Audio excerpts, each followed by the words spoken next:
तुम्हाला सुट्टी नाही. तुम्ही जर गाड्या आलेल्या तर आम्ही फडणवीस साहेबाचं नागपूरचं आणि मुंबईच्या घराला लाखाने येडा टाकणार आहे. शिंदे साहेबाच्या सुद्धा आणि अजितदादा सुद्धा बारामतीसह सगळ्या घराला वेडे टाकणार आहे. तुम्ही जर आमच्या आडवायला लागलं तर तुम्हाला बी सुट्टी नाही.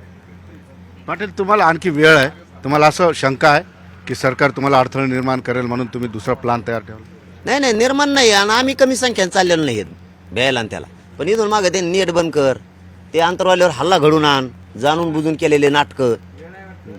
त्यामुळं आता आम्ही सावध आहेत. आम्ही आता सावध आहेत. तुम्ही गाडी जरी अडवली तरी इकडं मंत्र्याच्या घराला येडे पडे म्हणून समजायचं. तुम्ही नुसती अडवली तरी तुम्ही तिकडं बंद केलं आमचं खाणं पिण्यासाठी. तुम्ही डिझेल नाही मिळू दिलं, गॅस नाही मिळू दिला, तेल मीठ नाही मिळू दिलं. आम्ही तर सोबतच चाललेलं आहे. तुम्ही नाही मिळून दिलं, तुमची रसद बंद झाली म्हणून समजायचं. तुम्हाला खायला भाज्या नाही काही नाही. तुम्ही त्या दुडीच्या काड्या काढायच्या आणि त्याच खायच्या. पण सरकारला सुद्धा कल्पना आहे तुम्ही एवढ्या मोठ्या संख्येने तिथे येत आहे, तुम्हाला सरकार का वाटतं की सरकार तुम्हाला छेडेल? मागं त्यांनी एकदा कंड आलता ना त्यांना, आमच्यावर हल्ला नाही केला त्यांनी. आमचे डोके फोडे पडेवर धुऱ्या करून ते बी तिकडं. मग आता मराठी आता सोपे नाहीत. आमच्या आई बहिणीला आणल्यावर आम्ही गप नसतो बसत. आता आम्ही शांततेच करा केलं की नाही आता शांततेत. तुम्ही आता जाताना रस्त्याने अनेक डोंगरांची तपासणी करताय, अनेक शेत बघताय, ते कशासाठी? आता डोंगर काय साठी बघतात ते काय सांगायसारखं नाही. गावात काय आता इतके करोडोने जाणार आहेत. हे भिताडाच्या आडून बसू नये म्हणून आपल्या डोंगराच्या कडेला आमची चालली व्यवस्था. ते वेगळाच विषय. आता काय करावं मग? आमच्याजवळ नाही काही.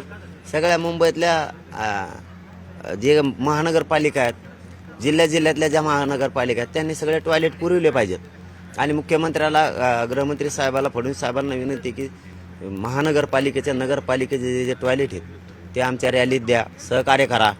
तुम्हाला खाण्यापिण्याची चिंता नाहीये, तुम्हाला गाड्याची चिंता नाहीये, तुम्हाला पेट्रोल डिझेलची चिंता नाही, तुम्हाला एकच चिंता आहे आणि सरकारला सुद्धा त्याची चिंता आहे. मग हा गाव कुठं चिंता नाही काय? मग आता ते काय ते नैसर्गिक बरं ते आता काय हुंबलच झाली ना आमच्या पुढे भीती.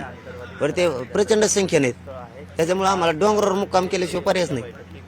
गावात मुक्काम करून जमत नाही. त्यामुळं सरकारनं सगळे टॉयलेट द्यावेत, शांततेत रॅली येऊ द्यावी, सगळे वाहनं ट्रॅक्टर ते पण येऊन दिले पाहिजेत. काय त्यांना काय आम्ही काय दगड आणलेले नाही, त्यात काठ्या नाहीत, काही नाहीत, अन्नधान्य आमचे कपडे आहेत त्याच्यात. शांततेत आम्हालाही बसून द्यावं. त्यांनी जवळपास 1000 हलग्या घेऊन चाललेले आहेत, 1000 हलग्या बुक झालेल्या आहेत तुमच्या. पूर्ण असं गावच्या गाव सोबत चालेल?